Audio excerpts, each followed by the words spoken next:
Hi hello ನಮಸ್ಕಾರ ಪ್ರಿಯ ವೀಕ್ಷಕರೇ, KCC ಟಾಕ್ಸ್ಗೆ ಸ್ವಾಗತ. ನಾವು ಇಂದು 45 ಸಿನಿಮಾದ ಎರಡನೇ ದಿನದ 3 ಶೋಸ್ ಅಡ್ವಾನ್ಸ್ ಬುಕ್ಕಿಂಗ್ನ ಪ್ರಕಾರ ಎಷ್ಟು ಕಲೆಕ್ಷನ್ ಕಂಡಿದೆ ಎಂಬುದರ ಬಗ್ಗೆ ತಿಳಿಯೋಣ. ಅದಕ್ಕಿಂತ ಮೊದಲು ನೀವೇನಾದರೂ ನಮ್ಮ ಚಾನಲ್ಗೆ ಹೊಸದಾಗಿ ಭೇಟಿ ಕೊಟ್ಟಿದ್ದರೆ ದಯವಿಟ್ಟು ಸಬ್ಸ್ಕ್ರೈಬ್ ಮಾಡಿಕೊಳ್ಳಿ, ಹಾಗೆ ಪಕ್ಕದಲ್ಲಿರುವ ಬೆಲ್ಲೈಕನ್ನ ಕ್ಲಿಕ್ ಮಾಡಿ ಈ ವಿಡಿಯೋಗೊಂದು ಲೈಕ್ ಮಾಡಿ. ಏಕೆಂದರೆ 45 ಸಿನಿಮಾದ ಅಲ್ಲದೆ ಪ್ರತಿ ದಿನದ ಬಾಕ್ಸ್ ಆಫೀಸ್ ಮಾಹಿತಿಯನ್ನು ನಾವು ನಿಮಗೆ ನೀಡುತ್ತಿರುತ್ತೇವೆ.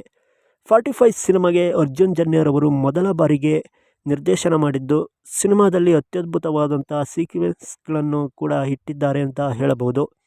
ಸಿನಿಮಾದಲ್ಲಿ ಶಿವರಾಜ್ ಕುಮಾರ್, ಉಪೇಂದ್ರ ಹಾಗೂ ರಾಜ್ ಬಿ ಶೆಟ್ಟಿರವರು ಪ್ರಮುಖ ಪಾತ್ರಗಳಲ್ಲಿ ನಾಯಕರ ಪಾತ್ರಗಳಲ್ಲಿ ಕಾಣಿಸಿಕೊಂಡಿದ್ದಾರೆ. ಸಿನಿಮಾ ಅತ್ಯದ್ಭುತವಾಗಿ ಮೂಡಿಬಂದಿದ್ದು, ಸಿನಿಮಾಗೆ ಅತ್ಯದ್ಭುತವಾದಂಥ ರೆಸ್ಪಾನ್ಸ್ ಸಿಕ್ಕಿದೆ.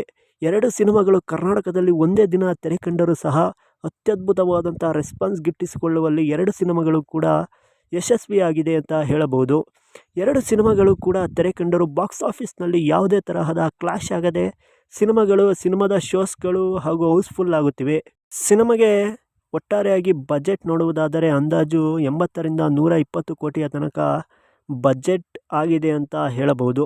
ಸಿನಿಮಾ ಎರಡನೇ ದಿನ 3 ಶೋಸ್ ಅಡ್ವಾನ್ಸ್ ಬುಕ್ಕಿಂಗ್ನ ಪ್ರಕಾರ 5,20,00,000ದಿಂದ 6.5 ಕೋಟಿಯ ತನಕ ಬಾಕ್ಸ್ ಆಫೀಸ್ ಕಲೆಕ್ಷನ್ ಕಾಣುತ್ತಿದೆ ಎಂದು ಅಂದಾಜಿಸಲಾಗಿದೆ. ಹಾಗೆ ಸಿನಿಮಾ ಎರಡು ದಿನಗಳಲ್ಲಿ ಬರೋಬ್ಬರಿ 17 ಕೋಟಿಯಿಂದ 18 ಕೋಟಿ 22 ಲಕ್ಷದವರೆಗೂ ಕಲೆಕ್ಷನ್ ಕಾಣುತ್ತಿದೆ ಎಂದು ಅಂದಾಜು ಮಾಡಲಾಗಿದೆ. ಹಾಗೆ ಸಿನಿಮಾ ಅತ್ಯದ್ಭುತವಾಗಿ ಮೂಡಿಬಂದಿದ್ದು, ಸಿನಿಮಾವನ್ನು ನೋಡಿದವರು ಸಿನಿಮಾ ಹೇಗಿತ್ತು ಎಂದು ಕಮೆಂಟ್ ಮಾಡಿ ತಿಳಿಸಿ. ಹಾಗೆ ನೋಡದೇ ಇರುವವರು ಚಿತ್ರಮಂದಿರದಲ್ಲಿಯೇ ನೋಡಿ, ಯಾವುದೇ ಕಾರಣಕ್ಕೂ ಪೈರಸಿಯಲ್ಲಿ ಸಿನಿಮಾವನ್ನು ನೋಡೋಕ್ಕೆ ಹೋಗಬೇಡಿ ಅಂತ ಹೇಳೋಣ.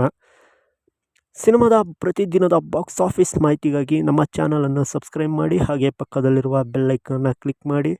ನೀವು ಶಿವಣ್ಣ, ರಾಜ್ ಬಿ ಶೆಟ್ಟಿ ಹಾಗೂ ಉಪ್ಪಿರವರ ಅಭಿಮಾನಿಗಳಾಗಿದ್ದರೆ, ಕನ್ನಡ ಸಿನಿಮಾ ಅಭಿಮಾನಿಗಳಾಗಿದ್ದರೆ ಈ ವಿಡಿಯೋಗೊಂದು ಲೈಕ್ ಮಾಡಿ.